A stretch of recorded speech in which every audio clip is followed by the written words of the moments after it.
So there's this guy who's an Adventist pastor, and cool name. How come I can't have the name Delbert? My name is a sound. It's an utterance. You can say my name by mistake. You hit your knee. You go, Todd! Yeah, I'm grateful for. No, I'm not. I was going to say I'm grateful for my name. I'm not. I wish my parents had named me something else. I tried to rename myself a bunch of times, and it never stuck. Delbert Snell was thinking through the reason that Babylon became the most powerful nation in biblical times. And I'll show you what he came up with here in just a second because, man, it took some thinking. It took some thinking cap time. Now, Babylon was, in fact, the most powerful nation on earth. They could go out and grab whatever they wanted and whoever they wanted. So they had relatively unstoppable reach and resources. You probably don't. You probably do not have unlimited resources or time. You probably don't have unlimited time left on this earth. None of us do.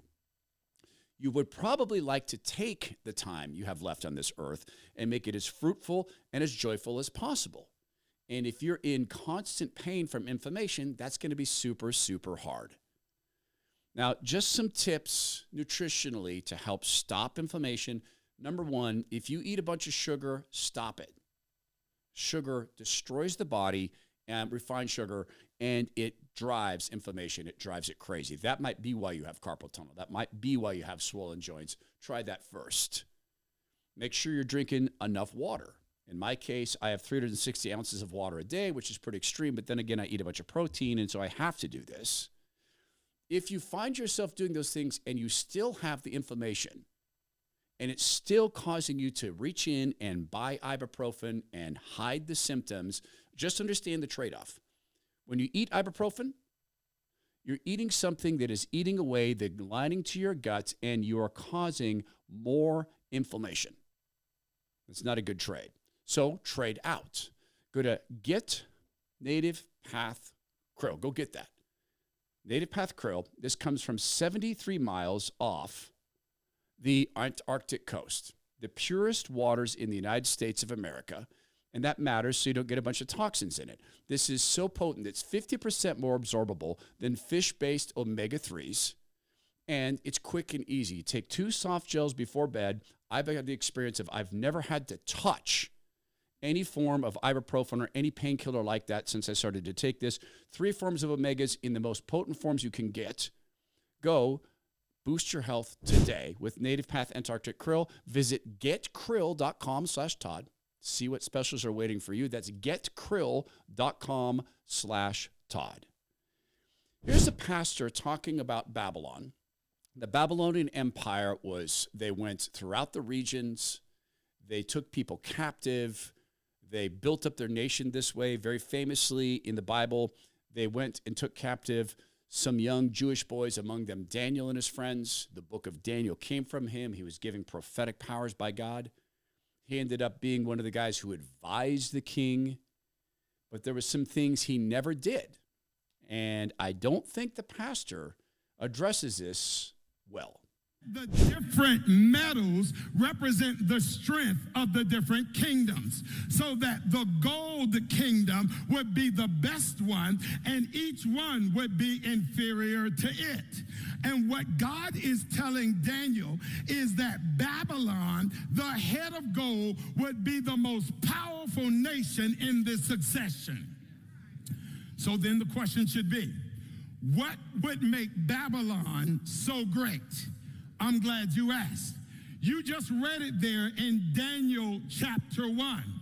Do you realize that for all of Nebuchadnezzar's eccentricities, he had one good civil practice? What made Babylon stand out was they instituted a diversity, equity, and inclusion program. Okay. Can we pause, please? Nebuchadnezzar wasn't eccentric. He was satanic. He worshiped false gods. He burned people to death. He forced people to poison themselves. He built temples for sex ceremonies. And no, he did not practice diversity. Only in the case of Daniel and his friends do we see that when the king tried to force them to deny their diversity, they were Jewish men and they refused to turn their back on the God of the Bible. They refused to engage in diversity. They wouldn't even eat the king's foods. They were told, you have to eat the king's foods. They said, we can't and we won't. This is not a DEI program. Secondly, they were captives who, by the way, tradition tells us, they were also castrated. Y'all too slow with me today. Did you notice it was there in Daniel chapter 1? So that what Babylon did was every captured nation, they would take individuals from that group and they would train them in the science and literature of Babylon and put them to work in the king's service. And they would take their names away from them and they would rename them. And they would steal their face, and they would be forced to kneel before the king to treat him as a god. And Daniel and his friends said, no, we will not worship you. We worship the God of the Bible only. No, we will not eat your foods. We'll learn your science. We'll learn your language. We'll even let you call us these made-up names, but we will not become part of your diversity program that forces us to kneel to you.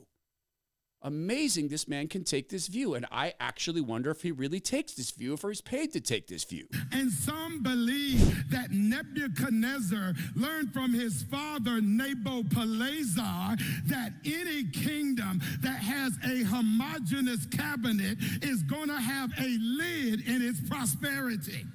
In other words, Nebuchadnezzar knew that if your cabinet is homogeneous, if your military looks the same, if all of those in leadership think the same, guess what? Your blind spots are going to be permanent. And the only way to get a 360-degree view of wisdom is to have people from every nation represented in the leadership of government. Nebuchadnezzar went nuts. He thought he was a cow. And Daniel was given the gift of understanding the king's dreams. None of his advisors understood him. The king was putting people to death because they couldn't explain his dreams. Daniel could explain them, and Daniel made clear to him, no, it's not me, it's my God. I'm not doing this. You tried to kill us in a lion's den, that didn't work. You tried to burn us to death, that didn't work. Our God is protecting us.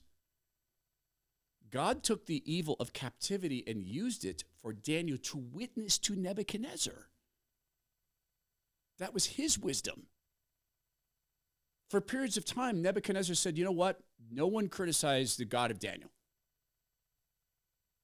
That great wisdom this guy's talking about. He went through crawling through the fields on his hands and knees, eating grass because he thought he was a cow, just like Daniel said he would. God took people who had been taken captive and preserved his word, and in fact witnessed to people who never would have believed him had they simply been talking about conquered territories. The story of Daniel and the fact that they couldn't kill him spread throughout the kingdoms. There were people who inadvertently went and evangelized the God of the Bible. That's not diversity.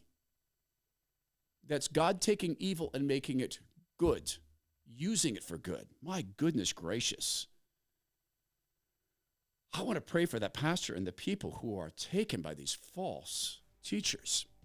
The Bible's so very clear about the penalty for false teachers. Man, pastor, please repent.